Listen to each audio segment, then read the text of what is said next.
nom, c'est Richard Desgagnés.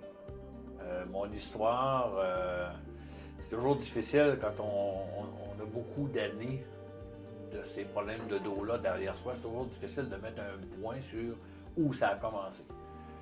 Pour moi, ça a commencé au moment où je faisais des entraînements judo. J'avais des ambitions en judo. J'étais à Toronto à l'époque, j'avais 18 ans. Ça commence insinueusement. C'est un mot de dos, on ne sait pas trop qu'est-ce qui se passe, mais ça vient par séquence. Mais tu ne te rends pas compte jusqu'à quel point, en vieillissant, 30 ans, 35 ans, tu ne te rends pas compte, tu te rends même pas compte là que ça a des influences sur toute ta vie. Ça a eu des influences, en tout cas, sur tous les aspects de ma vie. À 39 ans, ça a été marquant, puis ça me marque encore parce que j'avais été voir des médecins, chiro, je sais pas trop quoi, là, à Sept-Îles, j'étais un voyage de pêche, puis ces gens-là, je me l'étais déjà fait dire par des gens qui tentaient de m'aider avec ces maux de dos-là, ces crises-là que j'avais. Mais lui, il avait été assez direct, il m'avait dit « Fais-toi une idée, tu vas finir en chaise roulante. » Les années qui ont suivi, ça commençait de mal en pire. Là, ça prenait de la médication, ça prenait tout ce qu'il fallait pour pas avoir mal ou cacher ce mal-là pour être capable de vaquer à mes occupations. De ce qui m'était prescrit, j'ai de la... Heureusement, je n'ai pas les noms, mais c'est des anti-inflammatoires à codéine, 1000 mg. Ça, c'était 2 par jour. En crise, je pouvais en prendre 4, 5, 6 par jour. Ça me faisait capoter. Le médecin disait, t'en prends bien trop, mais t'en prends bien trop, tu t'en fous d'en prendre trop. Et je prenais aussi de la codéine, du 50 mg de codéine pour les douleurs. Alors, ça, après ça, j'avais un autre, c'est de la morphine. C'est de la morphine, là, en 10 mg. J'avais du 10 puis du 2 mg. 2 mg, je m'entretenais avec ça, puis en crise, là, 10 mg, je pourrais prendre ça aux 2 heures, 3 heures. 2 heures, 3 heures, puis j'étais toujours dans la sauce. Tu y vas pas selon la prescription, tu y vas selon la douleur que tu as, puis tu sais. Mais c'est quand même à l'origine de beaucoup de comportements aussi, puis de mauvaises décisions qui ont été prises, parce que moins tu as de temps pour récupérer entre deux crises, plus tu deviens fragile aussi. Alors, ça a continué pendant des années comme ça. Ça s'est aggravé. J'ai même eu une chute. J'ai fait une chute d'un toit d'à peu près, je dirais, une dizaine de pieds complètement sur le dos. J'étais sûr de m'être rachevé complètement. Puis, dans le fond, à ce moment-là, c'est par après que je me suis dit ça. Je me suis dit, ça aurait été une bonne chose d'en finir là, tellement que ça faisait mal. Depuis 5 ans, c'est crise après crise. Des fois, avec un passage, puis des crises que... Les gens qui ont mal dans le dos savent ce que ça veut dire une crise. Les 2 dernières années, ça a été complètement catastrophique. Malgré que je travaillais pareil, je me traînais plus que d'autres choses. Très médicamenté et complètement à terre. Ça a acheté ma vie à terre complètement là, à partir des 2 dernières années parce que j'étais en crise continuellement. Là. Ça veut dire peut-être une semaine ou deux de tranquillité relative à tous les 3 mois, 4 mois. Là. Puis la dernière année, ben, ça a été plus souvent qu'autrement dans mon lit. Plus souvent qu'autrement, j'ai vu des journées à 18, 19, 20 heures. Ceux qui ont mal dans le dos savent ce que je veux dire, avec tout ce qu'il fallait autour de moi pour que je puisse survivre le temps que la crise, si j'avais pas le temps d'aller me lever pour l'autre toilette, ben j'ai ma petite chaudière à côté de mon lit parce que j'ai mes supports pour me lever et me tourner la nuit parce que si je me tourne pas, je suis plus capable de me lever le matin. Je fais de l'espace dans le côté de mon lit parce que je suis plus capable de me lever de mon lit. Faut que je descends de mon lit à genoux, puis avec mes mains, ben, ceux qui ont mal dans le dos, on sait tout ça, c'est instinctif parce qu'il faut que tu protèges ton dos. Mais c'est à ce moment-là que j'ai craqué. Ça m'a amené ça au 14 avril de cette année où j'en pouvais plus de ce régime-là. Là, ça va faire. Je sais que il y a des choses qu'on n'est pas certain dans la vie, puis il y a des choses qu'on est certain. Mais c'était certain que le 15 avril que j'allais arrêter de souffrir de ces maux de dos-là. De d'autres choses, j'ai eu d'autres choses dans ma vie, puis bon, ça fait partie de la vie, mais ça, c'est pas humain. C'est carrément inhumain, puis moi, je suis pas un chien. Là. Quand on a mal dans le dos, tes seuls amis qui te restent, c'est ceux qui ont mal dans le dos comme toi, parce que personne ne veut te voir, parce que c'est normal, tu n'as plus de vie. Ça fait que ils ont été opérés ou ils l'ont été 2 fois, 3 fois parce que ça n'a pas marché. L'autre est en chaise roulante, l'autre qui est bourré de médicaments, l'autre qui est infiltration sur infiltration, égale, j'ai pas envie d'aller sur une table d'opération. C'est pas mon plan de match. Ça sera pas ça. Ma vie, ça sera pas ça. Il faut décider quelque chose à quelque part et j'avais décidé que je souffrirais plus. Bon, la Lune, les astres, les étoiles, les zéro gravité se sont alignés et ça a donné les résultats qu'on connaît. La plus belle décision de ma vie. Je le dis, je le répète, je le dirai tout le temps, c'est la meilleure, c'était la dernière que j'ai prise. Mais zéro gravité, vous n'étiez pas dans mon plan de match. Vous n'étiez pas dans mon plan de match. Vous étiez plutôt un obstacle au délai que je m'étais fixé. Ça, c'est lourd quand je dis ça, ça me résonne dans la tête encore. C'était un obstacle au projet que j'avais d'en finir. T'es plus capable, là. Mais je suis prêt à tirer sa plug. Il y avait une solution, il y avait quelque chose qui n'avait pas été essayé, il y avait quelque chose, il y avait une lumière quelque part. Elle n'était pas grosse, la lumière. Je vous le garantis que votre lumière n'était pas grosse quand je suis rentré ici la première fois. C'était à peine une veilleuse de nuit. C'est devenu un phare maintenant. Je suis pas venu ici parce que je croyais que vous alliez me donner. Je suis venu ici parce que je m'étais promis de me donner encore une chance. Et celle-là, je ne l'ai pas essayé. C'est juste ça. T'sais. Alors, crédule,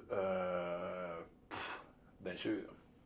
Le goût de lâcher après 1, 2, 3 traitements, moi, je l'ai vécu durement, très durement.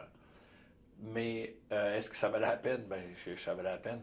Au bout du 4e traitement, j'ai commencé à reconnaître les filles parce que j'avais déjà commencé à diminuer mes drogues. Je reconnaissais le personnel, c'était déjà bon. Puis, mais j'ai progressé rapidement. Au 7e traitement, j'avais commencé à avoir le sourire. Euh, et ça n'a pas arrêté. Ça a été comme ça. Le 12e, 13e traitement, je venais ici en galopant quasiment. Tellement que j'ai fait un été, on a fini le traitement au mois de juin, au début juin. J'ai eu un été extraordinaire, comme il y a des années que j'ai pas eu, où j'ai pratiquement pas eu de douleur. Et forcément, il est arrivé ce que vous dites à vos clients, puis ce que vous m'avez dit aussi, c'est quand on a été privé longtemps de faire des choses, on a le goût de faire des choses au lendemain de ça. C'est normal. J'ai rien fait d'extraordinaire, j'ai juste pas respecté ma capacité de mon dos, c'est-à-dire que je suis venu trop fatigué et là, les Bordeaux ont repris récemment, pas récemment, il y a peut-être un mois. Puis je suis venu ici, on m'a traité, puis oups, ça a disparu. Simplement parce que j'ai peut-être forcé la dose un peu. Je me souviens la première fois que je suis rentré ici.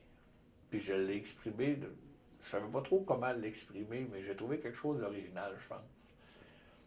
Quand je suis rentré ici la première fois, souvenez-vous là, que t'as 40 ans de souffrance de ce dos-là, puis les 2 dernières années, là, mettez-vous dans l'ambiance de ça. Puis, donc, le dysarthmie a diminué, tout a diminué, puis tu t'isoles. Tu es isolé, isolé, isolé. Quand je suis arrivé ici, c'est la chose qu'on a sentie, c'est comme la grosse couverte chaude. Vous savez, quand on veut faire plaisir à un enfant qui sort du bain ou à sa femme, on fait chauffer la serviette dans sa sécheuse, puis on l'enveloppe avec ça. C'est enveloppant, c'est réconfortant. Ben, c'est ce que j'ai senti ici. Ça, c'est comme ça que je l'exprime. Puis ça, j'aimerais. C'est quelque chose qu'on ne voit pas ailleurs. Il y a autre chose maintenant. Il faut aller vers autre chose parce qu'on ne se soulage pas comme ça. On s'empoisonne la vie. Et c'est pas ça qu'on veut. J'ai juste 58 ans.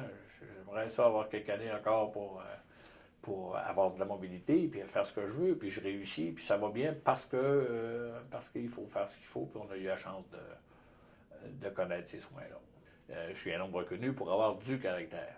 Mais avoir du caractère et mauvais caractère, c'est pas pareil. Et mon caractère est devenu par moments très, très irritant. Il y a des gens qui ont souffert de ça autour de moi. J'ai eu d'autres troubles de santé. Bon, reliés au dos, non, mais quand tout est croche aussi. Là, j'ai eu des problèmes cardiaques. J'ai pris beaucoup de drogue aussi. Est-ce qu'il y a un lien à ça? Je ne sais pas. Puis je ne veux plus le savoir. Tout ce que je sais, c'est que j'en prends plus, puis je ne veux plus l'en prendre, puis je fais ce qu'il faut pour ne plus l'en prendre. That's all. Mais il faut prendre des bonnes décisions, il faut s'aider. Zéro gravité sont là, vous êtes là, vous avez pignon sur rue un peu partout. Mais si tu ne franchis pas la porte, personne ne va t'aider. Là. Les gens qui ne veulent pas s'aider, qu'est-ce que tu veux qu'on fasse? Mais il faut faire le premier pas. Même si vous êtes là, peu importe ce qu'ils entendent ou ce que les gens entendent ou disent, mais ceux qui sont pris là-dedans, puis attendez pas, là, c'est ça, faire un pas. Qu'est-ce que j'ai rien promis? Personne ne m'a jamais rien promis non plus. Mais j'ai dit, moi, ça a marché. Puis ça marche si tu décides que ça marche aussi. Ça a marché gros, là, ça a marché fort, ça marche. Bon, il y a des sceptiques qui vont dire, ouais, mais fait juste 5 mois, je me suis fait dire ça. C'est-à-dire, ouais, mais attends un peu. Là, oui, oui, mais moi, les 5 mois qu'on vient de passer, là, c'est le plus beau 5 mois de ma vie. Là. Depuis un mois, je fais un peu du temps. Là. Fait que, quand même que j'aurais une autre petite crise, moi, je pense que je chialerai plus. Là. Parce que là, j'ai fait un méchant beau 5 mois. Là. Debout, droit, sans douleur, sans drogue. Qu'est-ce que je peux demander de plus, moi, là? J'en veux pas plus. Quand tu as risqué de tout perdre, ça, c'est une richesse. Le restant, tu sais. Fait que si ça a marché pour moi, ben, j'ai dit, va cogner à la porte, puis fais-toi envelopper dans la serviette, puis après ça, on verra. Je m'en fais pas beaucoup avec les préjugés, mais il reste que, tu sais, quand ta femme porte le sac d'épicerie pour sortir de chez vous, un gars comme moi, ça fait comme un petit poignard dans le cœur. Là. Il n'y a pas si longtemps, j'étais dans un centre d'achat ici à Québec, puis il y a quelqu'un en avant de moi, un monsieur en avant de moi, il marchait exactement comme moi quand j'étais croche, là, quand je me sentais 94 ans, je disais ça, là, tellement t'es souffrant, la position, je ne veux même plus la reprendre, tellement que c'est... Mais j'ai vu le monsieur en avant de moi, ça m'a arraché une lampe aux yeux direct, puis je suis approché de lui, puis je l'ai pris par les épaules, puis j'ai juste dit ça, j'ai dit, si vous saviez comment est-ce que je vous comprends. Puis qu'est-ce que vous pensez que j'ai dit? J'ai dit, il faut que tu ailles voir zéro gravité. Et j'ai tout essayé. J'ai dit, oui, je sais, je connais le feeling de tout essayer. Je suis revenu au monde, fait que j'ai pas l'intention de pourrir ma vie et de la passer. On va avoir du fun dans l'avenir. Moi, si j'ai pas mal dans le dos, c'est devenu le maximum. Mais si je me lève le matin, j'ai pas mal dans le dos, déjà ma journée est réussie. L'énergie, j'en ai beaucoup. J'en reprends tous les jours, je fais ce qu'il faut. J'ai perdu 40 livres. Hein. J'ai perdu 43 livres en réalité depuis le 28 de juin.